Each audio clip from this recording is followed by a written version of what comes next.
Welcome back to my channel, Balance Sheets Matter. Today we're going to be doing a stock analysis on Intel Corp, ticker INTC. So I know Intel has been a very popular and controversial stock, as several years ago it did end up being a value trap as it was trading at a very low PE ratio, and then their revenue plunged and the stock price plunged as well. So now people are wondering, well, since the stock's gone down a lot, is it a good buy? Is it the time to buy Intel stock? So I'm going to go over the financials, point out some of the very important things you need to look about semiconductor companies like Intel. But before we do that, make sure to subscribe to my channel, Balance Sheets Matter. I do daily stock analysis videos now, so if you're interested in individual stock analysis, potential stocks to buy, how to avoid value stocks, I do daily videos on them, so you're going to get a lot of different stock ideas. And if you do want me to cover any individual stocks, you can leave it in the comments below and I'll try to get to those stocks. So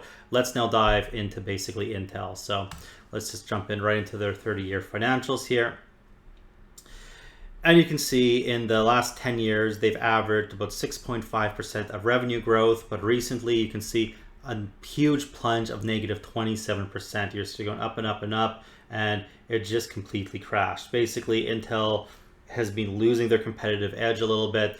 This may relate to some issues they had back in the day about anti-competitive conduct, where effectively it goes on in here how they were kind of using various, tactics to, do bundle deals and this and that to keep their stock, their chips, even though they weren't as good, in basically being sold to different computer companies and keep the competitors out even though they're better. Maybe it's a little bit related to that. Maybe this is catching up to them a little bit more since they have to play on a fair market. But we're going to look at the financials. I'm going to show you the good, the bad, and the ugly. So first of all, as you can see, our revenue trend here, and then this huge crash, which is, been really going down. And also these gross margins, they used to be quite high, around 60%, and now they've just completely plunged even lower to 42% and 38%. So this is a not good sign. Typically when your gross margin is contracting, this does mean they're losing their competitive edge, and this is what Intel has stated in previous earnings reports as well. So we can say this is a big issue, so they're going to really need to regain that competitive edge and start producing better chips, which we're going to get on to later. So as you can see, we can see the operating margin again is very strong up until now, and that just is basically the whole issue. The research and development, they're having to spend more on research and development to basically make these new chips, even though they have less revenue. You can see basically in the last year they spent almost $17 billion on research and development when they only had $54 billion of revenue. And this is in comparison to, say, even in 2021, where they had $79 billion in revenue and they only spent $15 billion on research and development. So we don't know how long these headwinds are going to go, how long it's going to take it for them to basically turn around, but this is a serious issue we are looking at. Also, in their basically last year, they've had negative operating income, which is really bad, that having lost $2.4 billion. But the other thing to look at is basically net interest expense. Net interest expense is actually seems to be, for whatever reason, in a good condition. I don't know why this interest income is so high. There might be something going on about this. I might need to check to see if they actually do have the cash and marketable securities to do this, or this might be coming from some other basically adjustment that wasn't a real cash. But otherwise, if we just look at their interest expense, it's pretty low. It's like they really don't have a lot of debt compared to if they are making the good income. When you have like $22 billion, even $600 million in interest expense is, quite a good debt ratio. But if you're losing money, interest expense, you're just basically losing more. So as you can see, net income was pretty good up until it crashed basically the last 2 years, and the same thing with the net margin, and the same thing with the EPS. So their shares outstanding, they were buying back shares before, and this is unfortunate because they ended up buying a lot of these shares back at basically bad prices, because if we go into the stock chart here, it was basically all up here from 2018 to the 2022. They're reducing their share count and bought back, it looks like, about 600 million shares out of, and they have 4.2 billion left, and then the stock price crashes. So unfortunately, that was a bad return to shareholders, or bad capital return to shareholders. So let's look at their balance sheet, and this is where the first issues you start kind of, well, not issues, but the first deceiving things about Intel. So Intel does have quite a bit of cash and cash equivalents, so this might be leading to some of their interest, basically income. Total current assets of 43 billion and total current liabilities of only 27 billion. So this is a very good current ratio. So in the short term, they actually do have a lot of excess cash. So that's a good sign. And as I'm going to get into later, they're going to need this cash since Intel has to spend a lot of money. Also, their total assets sitting at $185 billion.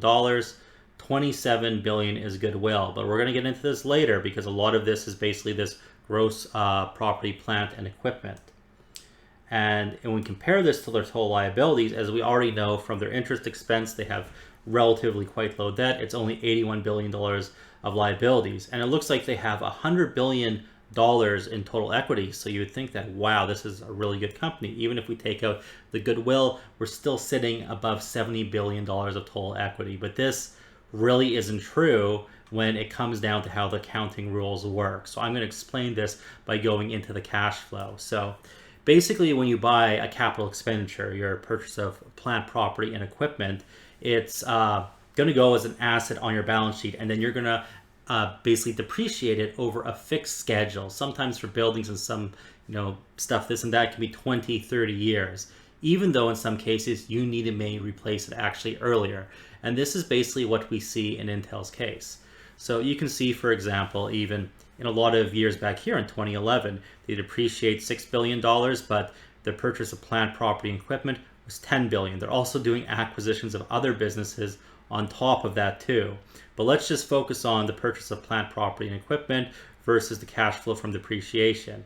As you can see, 2012, they only depreciate 7.5 billion, but they're having to reinvest 11 billion. Then you have 8 compared to 10, 8.5 compared to 10. This year, fairly equal. Then it was, 7.8 compared to 9.6. You can see the pattern going on. And then basically in more recent years, such as 2018, they're depreciating 9 billion, but they had to reinvest 15 billion into purchase of plant, property, and equipment.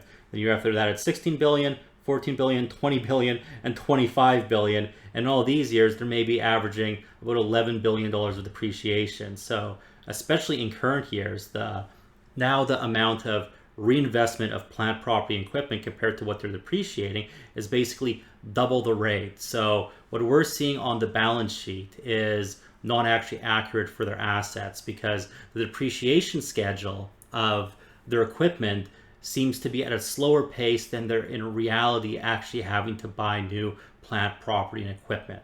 So this actually really affects the top line, because when we go back to the income statement and basically in their expenses here, they're only expensing what is the depreciation. We can actually see this in the line here, what the depreciation is, when really this number could be twice as high. So when you see the earnings and you see a low PE, you have to go look at, are they really just replacing the plant, property, and equipment that they're depreciating, or are they constantly at a higher rate? Because that kind of what's happening with Intel here will deceivingly make it look like it's a low PE and they're actually earning more than they really are at the end of the day. So that's a really important thing to understand about semiconductor companies.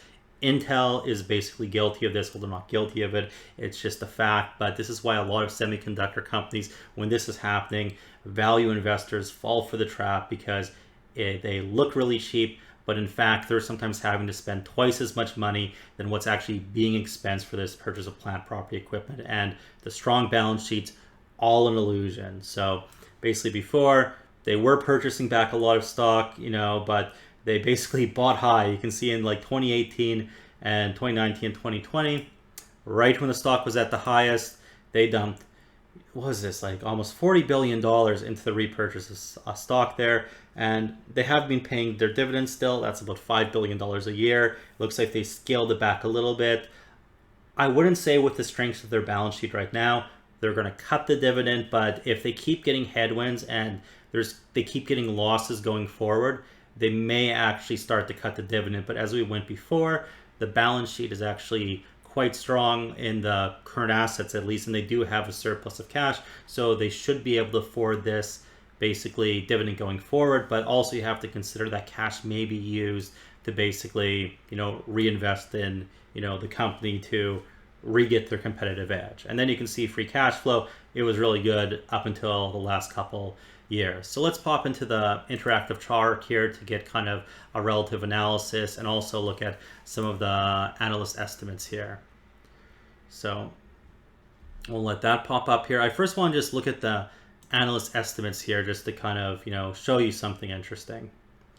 So let's get the revenue with estimate up, and you can see they are starting to expect, the analysts are expecting that the revenue is going to start trending up. And now let's do the EPS with estimate. But here's the interesting thing. You see the revenue is expected to be getting back to where these levels here, like, about the level here, but the EPS is still quite a bit lower. Even in the next 2 years, we're only expected to get back for Intel back to the EPS that was between 2011 and 2017. So this implies their margins are going to be a little bit lower going in the future, at least based on what the analysts are saying. So now let's look at basically the PE, for example. The PE is just going to kind of demonstrate the value trap, which did happen to Intel in this case here. So let's just put this on a shorter time frame. I'm going to throw the price overlay here. So a little bit slow, but basically you can see when the stock was even up here in the mid 40s and everything, it's trading under a 10 PE. This is basically an 8.9 PE, an 11 PE, 11 PE. It's looking like a relatively good value at face value. But even back then, they did have this CapEx problem going. And if you kind of maybe knew about a little bit of the issues there, maybe you could have understood the decline that was going to happen. And then as the decline starts happening, because we can see the forecast for the sales are now known, they're going to be low, the PE gets really low, it sucks in people into thinking it's a value trap because you're saying, hey, I'm buying this at a 7 PE, but in reality, the PE declines, the PE spikes up, and now it's no PE because they were losing money. So that's not good. Let's look at the price to sales ratio here. Pop that up. And you can see price to sales ratios, usually track pretty well with the price. Let's look at that. Look at a little bit longer, basically time frame. That's a little bit too long. I want to maybe look at 20 years. Because I don't get there. Perfect. This is a nice scale. So remember what we had seen with the revenue with estimate. They're kind of coming back to these previous levels here. So when the revenue was flat around this period of time, this is probably the relative PE we would want to basically target. And you can see when Intel was at its lows here, it was at an attractive PE, or attractive price to sales, I should say. So when it was down here and we were in the mid 20s, well, Intel was making a lot of sense to buy. It did look like actually even a relatively good value considering the problems they have, if you do expect they could turn it around. Now the stock price has jumped up quite a bit, and it is not nearly looking basically as good of a buy because we're expected to have EPS lower here. There's still a lot of headwinds going and they haven't turned it around yet.